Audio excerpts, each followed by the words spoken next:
Hi, everyone. Thanks so much for joining us today for AFP Miami's fourth quarter book club. My name's Melissa Wetzel. I'm the AFP Miami president, and I've got some fabulous people here today to talk about this little gem right here, the Nonprofiteer's Fundraising Field Guide, written by one Evan Wildstein. I've got a quick bio, and then we're going to turn things over to him. So his bio: concerned with the health of the social sector, Evan has spent over 2 decades building sustainable nonprofit organizations through fundraising, programs, and operations. From the inside, his book, The Nonprofiteer's Fundraising Field Guide, and Social Impact Staff Retention Research Project are small ways he works to improve the well-being of nonprofiteers everywhere. And we're so thankful that you do, Evan. Thank you so much for being with us today. Thank you. It's Yeah. lovely. It's not 100 degrees in Houston, which I'm sure you all feel the same thing in your world of Florida. So it's nice to be here. Thank you so much. We're actually going through a cold spell. So if you see, most of us are wearing long sleeves today because it's cold in Miami. Get that. There you go. I rolled them up, but they're Yeah. sleeves. Evan, do you want to tell us a little bit about yourself and how you came to write this wonderful book? Sure. We are we're so good about talking about the work we do, and talking about ourselves is just a skill we've not evolved that way. And I've done this like 100 times, but uh, 22 years now in this sector, 99% of it spent in-house doing weird things. I think the way my dad talks about it is at the end of my career, when I retire, my resume will make sense. But I've commissioned operas about the Asian American experience in Houston, Texas. I've run youth outreach programs in the 5 boroughs of New York City for kiddos who didn't have access to those programs in their schools. Um, and the last 10 or 11 years, I've officially been on the frontline side of fundraising, either as a gift officer or director of development or advancement. And I've also just found this real great passion for improving the quality of the experience for nonprofit staff. That's a big part of the research that I've been doing for a couple of years with a colleague, Michelle Flores-Vrin, and myself. And this book was the natural evolution of a master's degree in organizational behavior, organizational leadership through Gonzaga University. And I chose that program because about 10 years ago, I got really interested in this idea of servant leadership. The true definition of that phrase, I think, Julie, as we were talking about, we don't always use the phrase in that way. I think we define servant leadership as a service to a fault, give fully of ourselves, dry up the well because everyone else has to come first. I just got really jazzed by the ideals that Bob Greenleaf, who coined this phrase in the 1970s, put forward. They're nothing new. You could go back in religious and historical contexts and find people who created the environment that where the whole tide rose. But I read a great little book about the size of my book called Fortuitous Encounters about a decade ago. Bad book title because it kind of sounds like an adult film, Fortuitous Encounters, but it's a great little piece of like 3 to 5 page essays on these little tenets of servant leadership. And there's one story I wrote about it in my book where one of the authors is meeting with Coretta Scott King, the wife of MLK Jr., and this idea that they were talking about somehow carpet in their home, and she said that we choose not to keep carpet in our home because people that we serve saw carpet as a luxury, and we we choose not to have that because people we serve couldn't have it either. So how could we be on the same level as them? And the author walked away with thinking that for him in that moment, he realized that leadership is what you give by being a leader, not what you get. And all this great literature out there on servant leadership. So I chose the Gonzaga program because they had a servant leadership focus.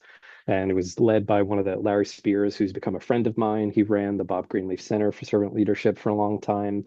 And it just got really inspired by the way Bob Greenleaf spoke about this in kind of ethereal terms. If anyone's read The Servant as Leader, which was Greenleaf's 1970s essay, and other things, you kind of walk away from it feeling like, I know it's a really wise practice, but I can't really put my teeth into what I'm supposed to do about active listening, about how I'm supposed to persuade people. So in a master's thesis, I tried to put 30 practical ways to do these basic core tenets of servant leadership into practice. And then at the end of that, I got my degree. And the Larry, my mentor, said, you could do nothing with this, or you could, think about turning it into a book. And I said, I've needed a new challenge in my almost 40s, so let me do that. And that's where this came from. And here we are almost 2 years later, and I'm doing fun conversations like this.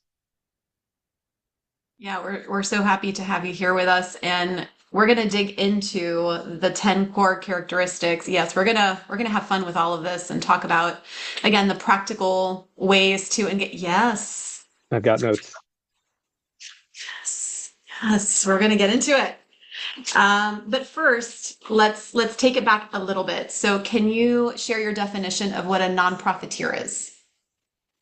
Love that. And I appreciate I got to give some credit to my buddy John McCoy. If y'all are familiar with We Are for Good, they have a great podcast. They do a lot of stuff on the social sector. This book's original title was supposed to be the Servant Raiser Fundraising Field Guide. And I've been for years purporting to be a self-proclaimed nonprofiteer, and that's really someone generally on the inside of this sector who's doing the work of whatever corner of the industry they're in, whether in programs, marketing, fundraising, et cetera. People who are, I think, just generally concern themselves with the well-being of colleagues and staff and people that if we do, again, I mentioned this a little bit earlier, but my main goal is for the people who are really expert, excellent consultants. I love hiring them. I love working with them. But we also see this purge in the sector of people that are looking to do other things. We found that in our research, and I just want it to be better so that people make a conscious choice. If they want to go consult, it's because that's the thing that they really shine in, not that they feel like this field has pushed them out because they are too overburdened with their work. Their donors are mistreating them. Their colleagues are just pooping on the quality of their stuff. People want to go consult, make coffee, or do whatever, and want that to be a decision that they make openly, not that they feel like they're forced out of that forest. So non-profiteers, I do give a little definition on the back of the book. Let me read it and see if I still agree with it. A person who loves being a champion for social impact organizations and their people. I think that's simple. Um, it was interesting going through the trademark process for non-profiteer because they were curious. They feel it's merely descriptive. And I said, no, we are how many of us? 12.5 million of us working in this field, 13 million of us working in this field. We're not a small subsector. We're third largest employment industry in the US. And by golly, we Yeah, deserve ourselves. yeah. And nonprofiteers unite, just by a show of hands, thank you. Who's a nonprofiteer? I know I am. Sounds like musketeer. There's more All than for three of one. us. One for all. There you go. It's all for Thank one you. because it's cheaper to do that, and we have to keep budgets slim in nonprofits. You said a mouthful there, Evan. Thank you. You define servant leadership for us, but can you explain the importance of the hyphen in servant leader? Mhm. It's that gelling of the two words. I think the person, Pat Flatico, who I point to in the book, uses it that way to inextricably link them. Because I think when you think of the servant without that leadership philosophy, it's someone that just gives, gives, gives. And smarter people than me have said you can't give from an empty well. So the servant without that leadership mentality does that way. And the leader without the servant mentality, we have all of those authoritative great man, great woman leadership traits that have existed since business became a thing where it's kind of a command and control, top down um, approach. And so that hyphen inextricably links what it means to really think about the whole. I did a talk like this for AFP in Houston back last spring, and I asked people to raise their hand and define what they thought servant leadership meant. There was only one person in the room who raised their hand and said it's someone who makes it their work to raise the quality of the experience for everyone. There are a few people who talked about, you put other people first. I think that's one of the big misconceptions with servant leadership because we tend to do that as non-profiteers. We work 9 to 5, we come home, get our kids fed, put them in bed, and then from 8 to 11, we're back at work. And it's boundary building is difficult because there is that service to a fault mentality. So I think that hyphen, and I'm intentional about using that, which I don't see everyone use it that way, but I hope, for the few who watch this, for the many who watch this, I hope when they walk away from that, they do add that hyphen because it makes us think about the quality of both of those words and how they impact and inspire the other. Yeah, I can share with you. So I've read about servant leadership for a long time, and the hyphen never got me here or there. I've seen it used and without. But after reading your passage, I really think that that hyphen is where the magic happens. So I appreciated you going through that explanation. Julie, you had talked before about servant leadership and how it's used in your organization. I wonder if you might be able to share a little bit more about that. Well, I'll be honest, and Christy knows, my previous boss was the one who initially introduced me to that term. Mhm. And I just remember being like, yeah, that really resonated with me. This was Greg Hood. And I really was like, okay, great. But yeah, now that we know a little bit more, I think that as we've evolved, it's not just about feeling that, we're leading by example and that we're serving the our beneficiaries, our program participants or whatnot, but it's also about improving so that it's kind of like melding the mindfulness and or self-care to make sure that you're putting your oxygen mask on first too, so that you can continue to serve and to lead by example. So it's kind of like coming full circle and marrying those concepts. Yeah. It's always nice when that happens. Yeah. So so shout out to Greg Hood, who's now in North Carolina, I believe. But that's how he would describe us. And I was like, yeah, and that's why I introduced that concept of, is it a woman thing? Is it a female trait? Is that a good thing? Is this a bad thing? Um, but like I said, like we were talking about, the having that concept evolve and the way that you did it just makes it, that much more palatable. Cool. I love that. And it's a curious question about maybe like the genderfying of servant leadership, because I'm married to a wonderful woman. I'm the son of a great mother, um, the fairer sex for a reason. And there's I've had a couple questions come up where it makes me stop and think about what more research there needs to be on this field, because servant leadership is kind of one of these things, if you recall in the book, it's, since 1970, and it's kind of simmers and people kind of take it in their own direction. But, all the traits, I think, of the people who are the smartest, kindest, warmest people in my life tend to be women. Maybe it's the industry that I chose, that Hmm. nonprofit fundraising. I think I look around and see who my counterparts are more normally. Mhm.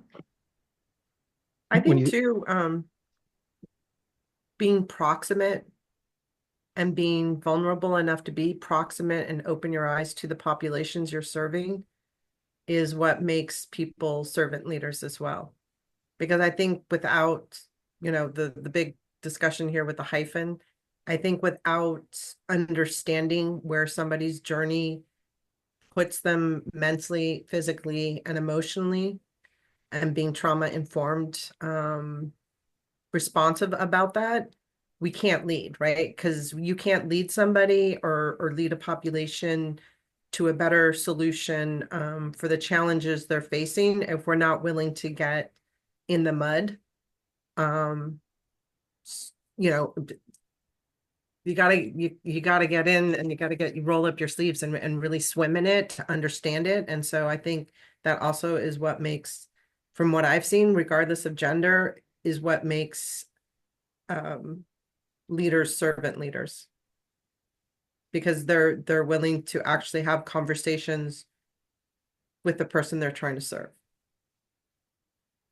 Yeah, and the I go back often to this idea of that I've kind of a bone to pick with the, big leadership. Like it took an entire master's degree in leadership and a graduate certificate in leadership to really come out of those programs realizing what leadership isn't, and how often we conflate that leadership and management is kind of the same thing. Like leadership is kind of a hierarchical thing, or a title or an authority thing. And I think there's a great definition by Peter Northouse that leadership is an individual who influences a group of individuals to achieve a common goal. And in that definition, leadership is not necessarily tethered to a place in the hierarchy. It doesn't need to be a board leader. In that definition, it doesn't need to be a chief executive position. It could be anyone who is, um, done well, proximate to the cause that they serve. And I think that's a really strong point that is not often written about enough. How you bring in this book somewhere on one of the later pages, although it's a short read, but this idea of like how can you possibly serve the constituencies that you're looking to learn from without active listening with them, being aware of the things that they're going through. We saw this a lot with the big change in the mid 20th century with foundations. Um, and Greenleaf, who coined servant leadership, did a lot of work with foundations about stepping up and doing that. It's not just a tax requirement that you give 5%, but like you really need to own up and listen into them. Um, and I think some of us might be grateful to the Fords and the Rockefeller Foundations that have sort of come around and done that proximate listening. And we organizations, like, when do we fit in the time? I think that's another big important thing. Like, I know I need to go listen with this community, but I've got budgets due, and I've got this, and I've got that, and I've got the other thing.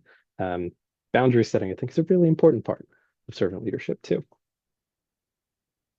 For sure. I think to Christy's point, there's a certain vulnerability in putting yourself and understanding different perspectives. So like that's not something that necessarily leaders, right, necessarily in a hierarchy are willing to kind of dig in and to understand the organization from these different lenses. And so just to uh, be able to get in the mud, get in the muck, and kind of understand and also maintain that level of curiosity, to be okay to not know or to ask questions. I know we're going to dig into this through the 10 core characteristics, but, to have a good team around you and to lean upon them. So I think also being a good servant leader is to not have to assume that you must know all of the answers or you're the one that needs to be leading the charge per se, but to be able to understand the capabilities and the skills of those around you and to lift them up and to bring them in too. So it really is, you know, firing on all cylinders. But you have to understand where you're sitting first to be able to know which lever to pull. And not all leaders necessarily can do that. We hope that they do, but that's not necessarily the case. But I do see that as a trait for servant leaders in particular. They're willing to get out there. They're willing to ask questions. They're also willing to build people up. So it comes from a positive space and a vulnerable one too. But it's all for mission, right? So it's all to make it that much better, to improve that experience, Evan. I agree. I'm lucky now. I mentioned Steve Melissa, but I'm about 6 months into this new role as head of advancement for a great little independent Montessori school here in Houston. And a big thing in a lot of educational spaces these days, but particularly the ideals that Maria Montessori had, were leading from this place of curiosity over judgment. And I think back at a lot of the times in my life where it wasn't clicking for me, whatever it might be, I was often coming with the perspective of someone who looks and acts like me has, as opposed to actually sitting with someone and understanding what it is that they feel, what they're intending to translate to me. And that's, these traits of servant leadership, self-awareness, listening, conceptualization, building community, all these things that like have to be done in partnership with folks. It's one of the reasons I also committed to not really changing much of this program within the first year, because I wanted to be able to see everything through, understand what happened. My predecessor was here for 18 years. These are their binders of galas going back almost 2 decades, and I'm told Melissa I'm slowly working through that. But like, I'm curious before I am judgmental. I might have an idea about the special event, but until I fully see one through or understand what benefit that brings for the community to and through the community, we don't need to talk about special events, putting up the roadblocks there. But again, that you're all saying that I don't need to be here. Y'all are having this great conversation without me. We need you, want you, appreciate you. So no, so glad that you're here and a part of it. And actually, so you reference Larry Spears in the book. I'm drawing a blank on the other gentleman's name now. It starts with a B. It's like Bill Burkhart or something. Who's the John Burke. There's a couple names. John Burkhart and Larry Spears are two. Larry, John I consider Burkhart? a friend. We send each other Yes. Christmas cards now. He's wonderful. But John Burkhart, a lot of people have written um, on this, but I think John Burkhart and Larry Spears are the ones who wrote that book that Mhm. really got me jazzed about this work. Yeah. And so from that, we're able to derive the 10 core characteristics of servant leadership. And so I'll read them all, and then hopefully we'll have enough time to be able to at least talk through some of the tactical tips that you list in each one. So it's listening, empathy, healing, persuasion, awareness, foresight, conceptualization, stewardship, commitment to the growth of people, and ultimately building community. We've actually talked about a few of these already, but let's start at the top. So let's start with listening. Uh, you mentioned, just having a good rule of thumb, right? To have 75% of the time active listening or just being silent, while 25% of the time, talking and communicating. But you mentioned something that I think is a good rule of thumb for fundraisers. When you ask a question, 4 to 5 seconds of silence can be transformational. So I wanted to just open it up to folks to get your thoughts. If you've had an example, because I think we've all been in that seat where you get to the space where you're about to solicit, and then times where you keep talking, and then times where you have, maybe not, and kind of see what those experiences have looked like.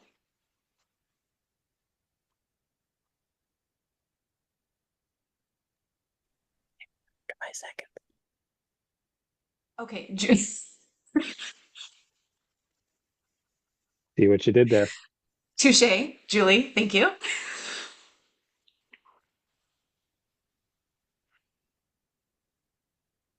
So what I will say, I was working with a client of mine recently, and we were all primed for the ask. And I'm sitting on a conference call, really more to be a cheerleader, right? So I'm in the background, really there to support my teammate. And she gets to the space of the solicitation, and instead of asking and then it was asking and then immediately letting the person off the hook. But and we talked about it afterward, and I was able to share some of that feedback. Of course, still trying to support. The conversation went. It was okay, but definitely, I think had we been able to have those moments of silence, just to without judgment, Evan. I think it's under empathy, but it's like dismantling judgment. So like not assuming that the person is either going to yay or poo poo based on assumptions of, past experiences, right? Like letting the person be the person and actively listening. So that's, a space where there's still opportunity. The opportunity exists to kind of bridge the wants and needs of the organization and the donor, so all is well there. But definitely, it was like a real life. It just happened last week, so it's like fresh of mind, just to think through what can occur in the silent spaces. It feels like a lifetime sometimes, but really, it's a couple seconds. It is. And we are in this world, I'm other than the receding hairline, doesn't hide my age as much, but like I'm the generation that grew up without any of this. And Mhm. then we had all of this. And then going on 5 years ago, we had a pandemic that forced us onto this all the time. And I'm so grateful that growing up in the 80s, none of my silliness got recorded. That, nothing incendiary or illegal, but we were all kids at one point. Um, we we can often, and I think a lot that someone had asked me one time, who is this book for? And A, it was a master's thesis, but B, it's super basic information. I think when you look through these 10 behaviors of certain servant leadership and those 30 practices that I ascribe to them, most of us who've been in this field more than 5 minutes will read this list and say, actually, I should do that one a little better. But I don't think much of this will be a big surprise to fundraisers. This would have been like a great book for me to have at 21, 22, and I was just getting into this field a couple decades ago. But that, use technology to your benefit. I have done this exercise myself where I answered the question for the donor, got a smaller gift out of it because, well, I know it's a lot of money and it's the holidays and you don't even give the donor a chance to answer. And I did that thing where I recorded myself asking the 5-figure question.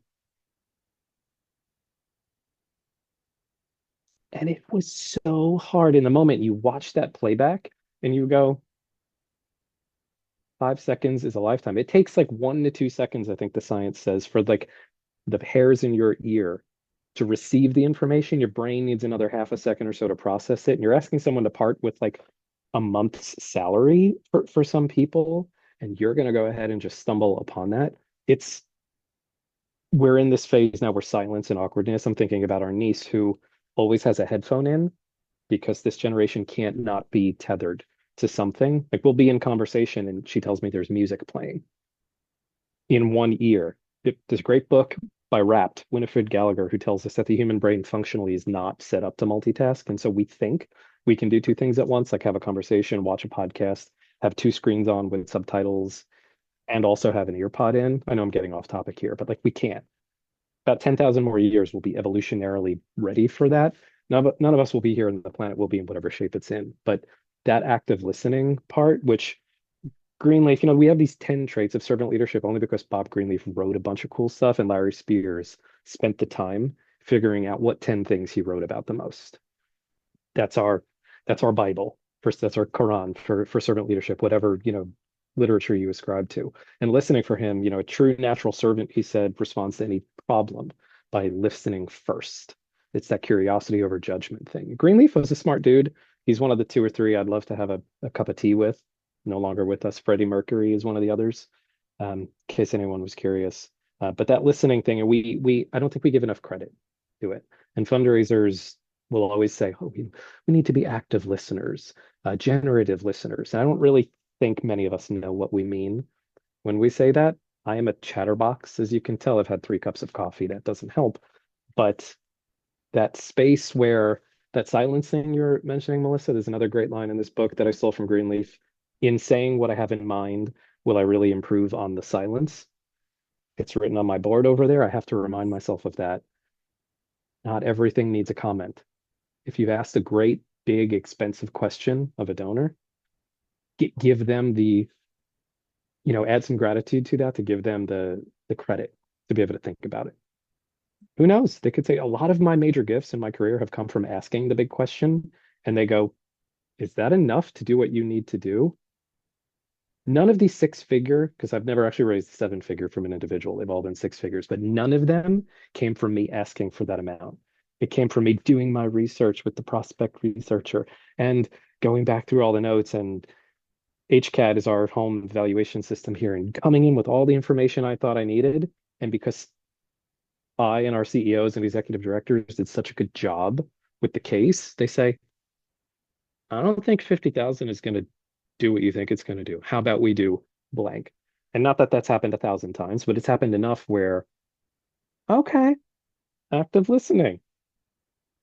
Okay. And it's not rocket So science. It's so not rocket science. It's just you got to practice this stuff because I was so bad at it at the beginning. So bad. I don't know if anyone walks in and like, I'm amazing. It really is practice. Oh, okay. Well, I guess. All right. Well, there are some people who do Um, that, but some people. I would say most of us understand too that, it's going to take that practice and just, it's really just the face time to kind of build that muscle. Hmm.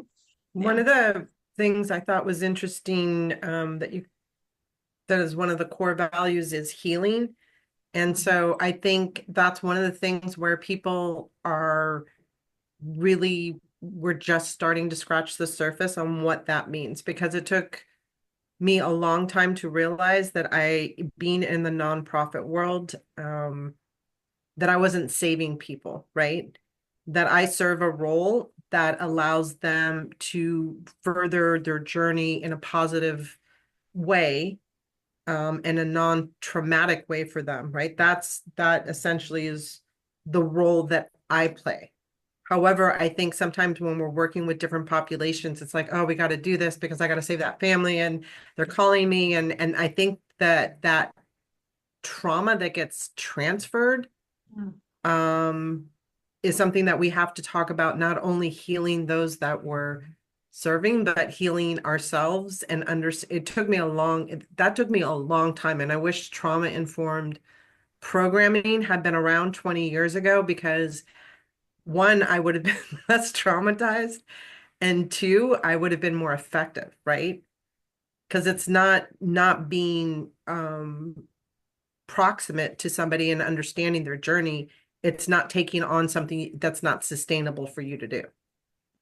Right? Because we have volunteers and donors all the time that come into Chapman and they're like, oh my God, but they need a jacket. And are you doing this for them? And can we do? And it's like, okay, there's a process, there's a journey that we know works, instant gratification.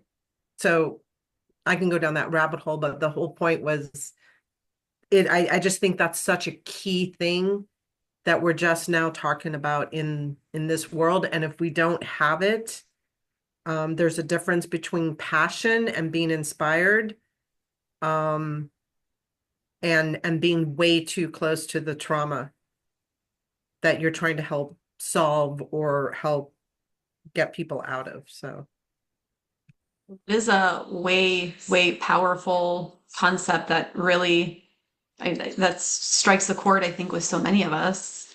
Christy, can you share a little bit? So, what have you been able to learn within this vein that helps kind of, like what clicked for you so that helped you? there's a program that we did, or a partnership that we did with Barry University with Dr. Jill Levinson. So she is kind of the premier person around trauma informed, especially working with different nonprofits and public sector organizations. And I think the thing that for me, there's two things. One is when you look at people, it's not, like,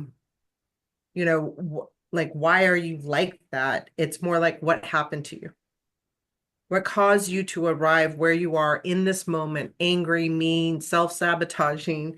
What happened, right? And so I went to the Homeless World Cup in Sacramento 2 years ago, and one of their discussions around was the ACEs report. So the ACEs report is 10 factors that can determine a person's success in housing stability, food security, employment. And we all had to take at the beginning of this trauma-informed training the ACEs report. And it was crazy because there was a lot of people in the room that had been, dealt with domestic violence, divorce, medical crisis, financial crisis. So now imagine, like, here's people with resources that are scoring pretty high on these ACEs report. And then if you go to like a resident that we serve, domestic violence, sexual abuse, food insecurity, housing insecurity, divorce. I mean, they're hitting 7 out of the 10 ACEs.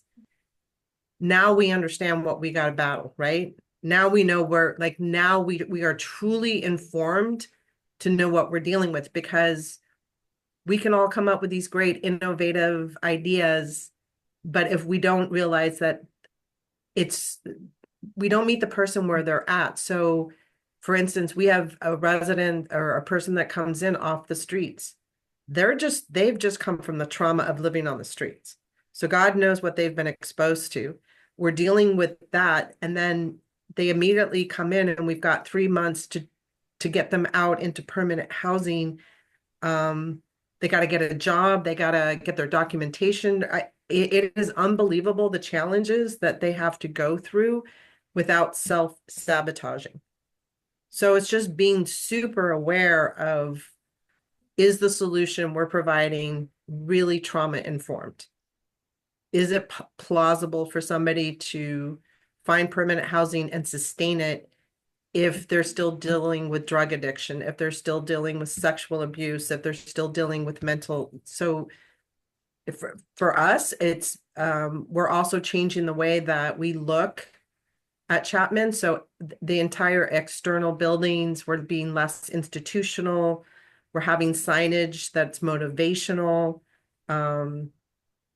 So I think it's positive reinforcement. Like we want you to be here and be and succeed. This isn't a prison.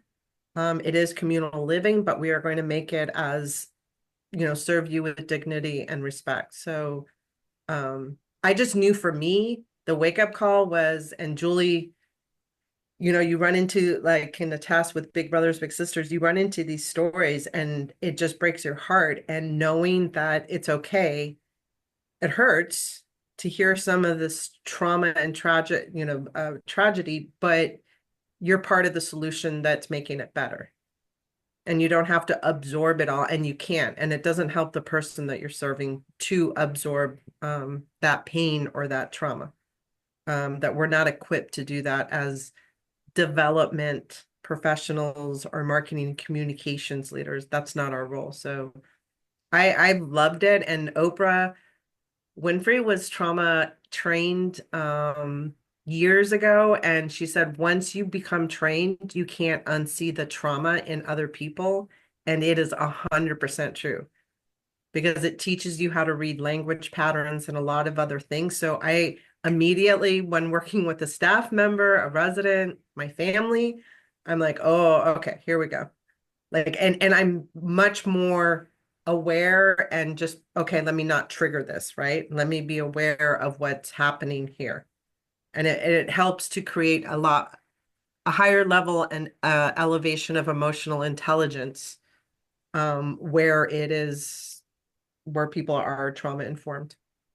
Sorry, I could go on and on. I'm just a big believer in the impact. That I just want to add something to that. Thank you for sharing all that. I'd much rather listen to you and you all for the rest of this call. It's this there's a space where I always have to remind teams that I've worked with and managed and things before that, we are, to your point, but a cog on this journey for people. And, like in my work, I want people to have such a good, meaningful experience that they part with money to support the cause that we're doing. It's the cycle. Um, I'm not a therapist. I'm not trained in these ways. I'm not that proximate to that work. It's sort of like where these behaviors in servant leadership, healing and empathy come together. There's a great idea about this philosophy of there I am also in empathy. There's multiple kinds of empathy, and I can understand it because I've experienced it is over here. I can understand it because I choose to be proximate to it. There I am also is really important. And the thing people, the few who have read this book that they come and they ask about is this notion of healing. I've fielded a lot of questions about that particular area of servant leadership. And Greenleaf really snuck in some of his writing about the idea of healing ourselves first before we can go outward with it. And a couple of things that I wrote about in the book talk about like how you can repair sort of a schismic relationship with the donor, but also things about like building in your work plan breaks. If you've got 2 weeks of vacation, how many of us actually use all of that? Or gosh forbid your organization has gone to that flex PTO, use it when you want it. All the research is showing that those people generally take fewer days of vacation. They work more. Tate Shanafelt is a name, Christina, that you might be familiar with. Tate has done research, I think, a lot in healthcare, nonprofit healthcare, but like what happens to an individual when they're working 55 plus hours a week regularly. And the proximity to anxiety, depression, and stroke is 1.3 to 1.6 times higher for those people who are just putting in that many hours a week. Show of hands who's worked fewer than 50 hours in their career ever. Maybe in the summer you get a little bit less time, but we are generally more proximate to long work weeks, and just the amount of time we spend next to the issues we're trying to solve, these are all intractable things that we're working on. We will all be buried in the ground long before there's a fix for any of this stuff. And we have I to, think, yeah, and I think the mindset that I think we can all, if we're actually vulnerable and transparent enough, is we're all here because we ourselves have experienced something that has inspired us to be here, right? And whether it was personally done to us or whether it was somebody we knew or something that we saw. And so when you work at a nonprofit, it is personal 100% of the time. However, what I've learned through trauma-informed training, and look forward to learning more about the author and person you just spoke about, is we become better leaders when we identify this is personal, but work is professional, right? because the problem is we become so attached to it that it triggers our trauma, it triggers our value system. And so that's where you get a lot of, I think, passive aggressiveness in nonprofits. And I'm just being transparent because I think we all are triggering the crap out of each other's trauma. When you say, you know what, I'm 100% in, like I'm all in, like I'm here because I truly believe this matches up with who I am as my purpose, my value system. But in order to be a effective leader, I need to separate the two, right? Mhm. I can't. And to your point, that was one of the things that Dr. Levinson did cover was how much of our health being exposed to traumatic situations over and over and over again with sometimes no resolution. What does that do for our tissue and our minds and our hearts and our respiratory systems? It's not good, because we don't let it go. So I think that is a huge next on the horizon of a conversation that can actually help, all these people that are on this call right now, and you, Evan, as a leader in this sector, like how can we help ourselves so we can make sure to build this out for future leaders that are going to come into this sector, and pass on that wisdom, because I think it's transformative once you learn it. So Yeah, we have a big opportunity, and I'm, inching into my mid 40s, and it's a very curious age because I find that I'm sitting between a generation, and I have a great story about this from several years back. You won't be able to tell from looking at my LinkedIn history, but several years back, I had an employee who I could not find for 2 days. Much younger employee.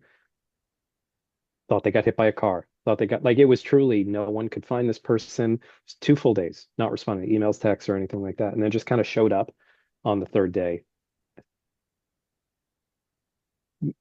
We we were gonna call the cops, like we couldn't find you. Oh, I just needed a mental health break. I'll be the first person in the world to say take it, but you have to let someone know. You have Texas is an at-will state, but there is an ethical understanding about generational things. A great book. I don't know if I referenced it in mine, but Flex by Rick Grimaldi, who's a lawyer who wrote a lot about working with young associates in a law firm. And he's like, all right, well, what kind of coffee do you want Saturday and Sunday when we come in to work on this case? And the two associates were like, I got a baseball game. I've got a frisbee game I'm gonna go to. And is it his pitch of like, how are you ever going to advance in your law career if you don't put in, the 90-hour weeks? And they both said, don't know if I want to sludge along doing this for the entirety of my career. We're testing it out. Yeah, we went to law school, but our parents paid for that and. So it's like we have to, I think a lot about the internal perspective. There's the organizations I've worked with previously. I was with an advocacy organization that worked with, millions of Texans who are uninsured or underinsured, people that live in that Alice population, that like 45% of people who like really can't afford the expensive eggs that everyone's been complaining about for a while, but yet still traveling on Thanksgiving. Don't get me started. Um, and I really focus on the quality of the health of the employee because like we play a part in that, and to be able to make that space and be good for ourselves so we can serve those communities that we intend to serve. It's just such a big thing. It's a big cycle.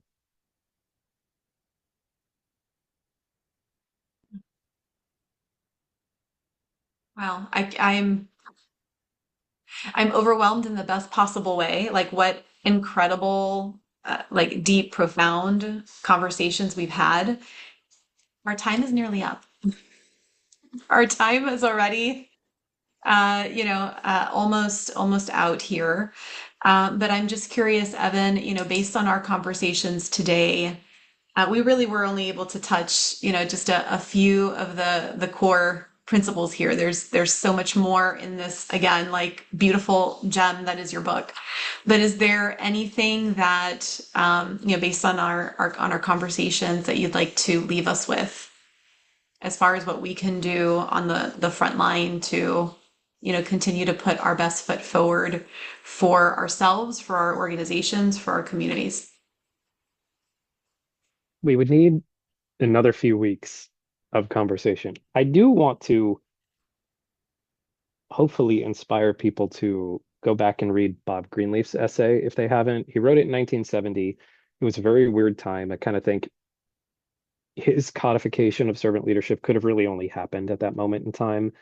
Could possibly be now. If we fast forwarded, 2024 feels very 1970 in a lot of ways.